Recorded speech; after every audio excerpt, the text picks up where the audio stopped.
श्री शिवाय नमस्तुभ्यम, हर हर महादेव। बुरहानपुर मध्य प्रदेश से चल रही तीसरे दिन की श्री अश्वत्थामा शिव महापुराण कथा समाप्त हो चुकी है और गुरुजी के पास बहुत ही सारे अद्भुत और अविश्वसनीय पत्र आए हुए थे।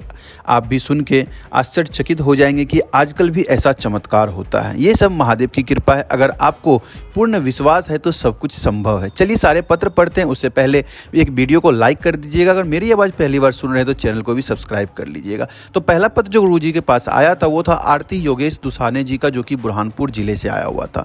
उन्होंने पत्र में लिखा था कि उनकी बेटी का उम्र 5 साल हो गया है, लेकिन अभी तक न वो चल पा रही है न कुछ बोल पाती है, केवल पलंग पे पड़ी रहती है। उन्होंने बहुत ही बड़े बड़े डॉक्टर से दिखवा लिया, लेकिन कुछ भी इलाज में सुधार नहीं हो पाया। जितना भी इलाज करवाया लेकिन कोई भी सुधार नहीं हो पाया। जलगांव, नासिक, मुंबई, इंदौर के बड़े बड़े हॉस्पिटल में भी इलाज करवाया। डॉक्टर ने बता दिया कि इसके दिमाग में भी प्रॉब्लम हो रही है, लेकिन ये ठीक नहीं हो पाएगी। फिर इन्होंने एक बार चैनल, यानी जब टीवी पे चैनल देखते रहते हैं तो चैनल को बदलते बदलते शिव महापुराण का चैनल आ गया। तो उन्होंने क्या किया, उस शिव महापुराण की कथा सुनी और उस कथा को सुनने के बाद वो रोज़ शिव मंदिर जाना शुरू कर दी।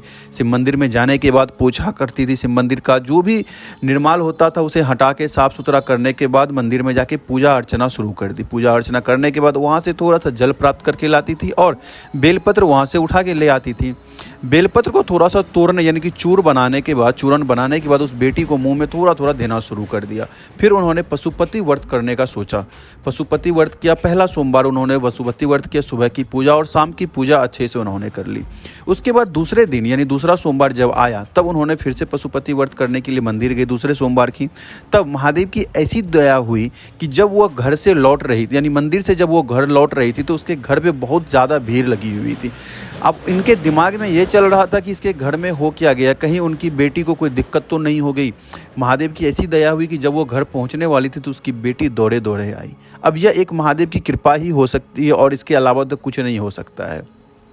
जब बड़े बड़े डॉक्टर हाथ पैर सब छोड़ दिए, सब कुछ करना उनका छोड़ दिया, डॉक्टर के हाथ में कुछ नहीं बचा, तो बस हमारा एक महादेव है जो कि सबको बचा सकता है। तो ये महादेव की कृपा थी जो कि अभी वो सब कुछ स्वस्थ है उनकी बच्ची। मैं आपको अपने स्क्रीन पे भी कोशिश करूंगा उसके पत्र दिखाने का। दूसरा पत्र आया हुआ था तोषिता राहुल राठौर, कलाबाग, बुरहानपुर से। इन्होंने पत्र में लिखा था कि शादी के बहुत साल बीत गए लेकिन संतान का सुख प्राप्त नहीं हो रहा था। बहुत सारे डॉक्टर को भी दिखाया मगर फिर भी संतान का सुख प्राप्त नहीं हुआ था। फिर उनकी ननद ने पशुपति व्रत के बारे में बताया और व्हाट्सएप पे प्रदीप जी मिश्रा का वीडियो उन्होंने उनके साथ साझा किया। फिर उन्होंने व्रत सुना, व्रत धारण किया और महादेव से प्रार्थना करने लगी कि हमें संतान की प्राप्ति नहीं है, बहुत दिन हो चुके हैं। पहले व्रत उन्होंने पहला सोमवार का व्रत किया। उसके बाद यानी कि सोमवार जैसे व्रत खत्म किया, 4 दिन के बाद महादेव की दया से उनका गर्भ ठहर गया और आज वो बच्चे को लेके कथा पंडाल में आई हुई थी। तीसरा पत्र आया हुआ था आज के कथा में रेखा जी संजय नगर से, बुरहानपुर। रेखा जी का पत्र आया हुआ था संजय नगर बुरहानपुर से। उनका पति जो है बहुत दिनों से दारू के नशे में रहते थे। ठीक है, दारू छोड़ते ही नहीं थे, इतना ज़्यादा नशा करते थे। उसके सारे बच्चे परेशान रहते थे। एक दिन जब वो कथा सुन रही थी, उनके फैमिली जब कथा सुन रहे थे, तो उनके पति भी उनके साथ बैठ के कथा सुनने लगे और उन्होंने उस कथा सुनते सुनते ही संकल्प ले लिया कि आज के बाद वो नशा नहीं करेगा, मदिरा छोड़ देगा। नशा करेगा तो सिर्फ और सिर्फ महादेव यानी कथा का नशा करेगा और उसके अलावा कोई नशा नहीं करेगा। और आज वह नशा पूरी तरह से छोड़ चुके हैं। तो ये सारे महादेव की कृपा है।